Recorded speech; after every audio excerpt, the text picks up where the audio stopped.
meledakkan tempat-tempat ibadah non-muslim, mengganggunya, itu adalah hal yang diharamkan di dalam agama kita. Iya. Siapa yang melakukannya berarti dia menentang Allah dan Rasulnya. Rasulullah SAW melarang. Apakah memang dibolehkan untuk mengebom atau meledakkan gereja? Maka jawabannya tentunya tegas di dalam syariat ini, bahwa itu adalah perbuatan yang diharamkan, hal yang tidak ada asal usulnya di dalam syariat ini. Kerusakan dari perbuatan itu, sudut keharamannya dari banyak sisi. Sisi yang pertama, itu adalah perbuatan yang zalim, perbuatan kezaliman. Dan telah saya terangkan tentang haramnya berbuat zalim kepada siapapun, termasuk kepada non-muslim. Kemudian sisi yang kedua, perbuatan tersebut adalah perbuatan khianat. Adalah perbuatan khianat. Iya.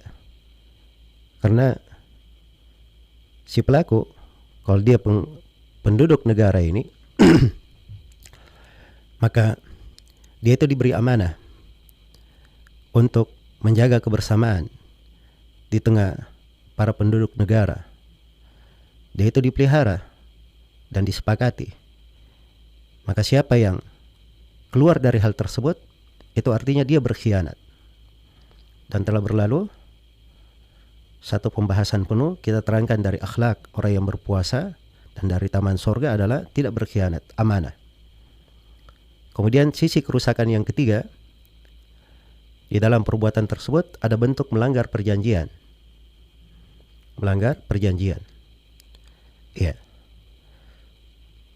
Karena umat Islam ini ketika mereka hidup di dalam sebuah negeri, maka kafir yang berada di negeri tersebut yang juga dilindungi oleh negara, taat dan patuh kepada peraturan negara, itu disebut sebagai kafir dhimmi. Dan kafir dhimmi itu tidak boleh untuk diganggu. Iya. Tidak boleh untuk diganggu.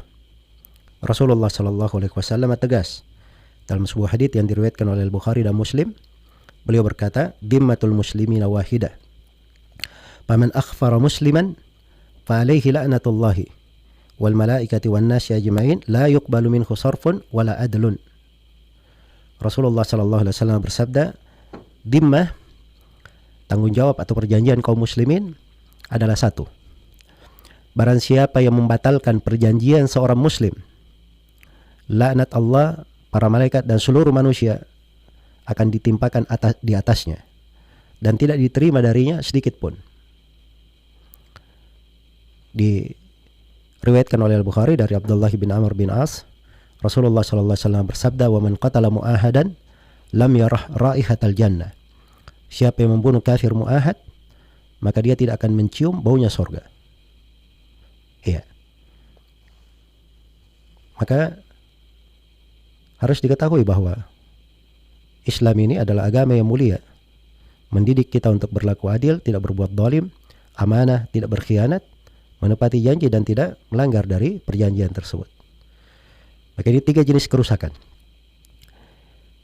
Kerusakan yang keempat, meledakkan tempat-tempat ibadah meledakkan tempat-tempat ibadah non-muslim, mengganggunya, itu adalah hal yang diharamkan di dalam agama kita. Iya. Siapa yang melakukannya berarti dia menentang Allah dan Rasulnya. Rasulullah SAW melarang untuk mengganggu rahib-rahib yang berada di tempat ibadahnya, pendeta-pendeta yang berada di gerejanya. Beliau juga tidak membolehkan pada saat peperangan membunuh para buruh, orang-orang, para pekerja, para petani. Kenapa? Karena mereka tidak ada andil di dalam peperangan. Ini di kondisi perang, bukan di kondisi aman. Di kondisi perang saja Nabi SAW mengharamkan hal tersebut, apalagi di kondisi aman. Kemudian sudut yang kelima dari bahaya perbuatan ini, bahwa di dalam hal tersebut dia keluar dari jamaah kaum muslimin. Umat Islam ini apabila dia di bawah pimpinan negara, maka itu artinya mereka berjamaah. Dan siapa yang keluar dari jamaah, dari kebersamaan kaum muslimin, tidak mengikuti jalan mereka, iya, maka itu diancam dengan ancaman yang berat. Allah Subhanahu wa taala berfirman, "Wa may yushaqiqir rasula min ba'di ma tabayyana lahul huda wa yattabi' ghayra sabilil mu'minin nuwallihi ma tawalla wa nuslihi jahannam wa sa'at masira." Barang siapa yang durhaka kepada Rasul setelah tampak jelas baginya petunjuk dan tidak mengikuti jalan kaum mukminin, ini keluar dari jamaah, maka kami akan biarkan dia larut di dalam kesesatannya dan kami akan memasukkannya ke dalam neraka. Dan neraka itu adalah sejelek-jelek tempat kembali. Iya. Dan Rasulullah sallallahu alaihi wasallam bersabda, "Man kharaja minat ta'a wa faraqal jamaah mata mitatan jahiliyah." Barang siapa yang keluar dari ketaatan kepada pemimpin dan berpisah dengan jamaah, maka kalau dia mati, matinya adalah mati jahiliyah. Matinya adalah mati jahiliyah.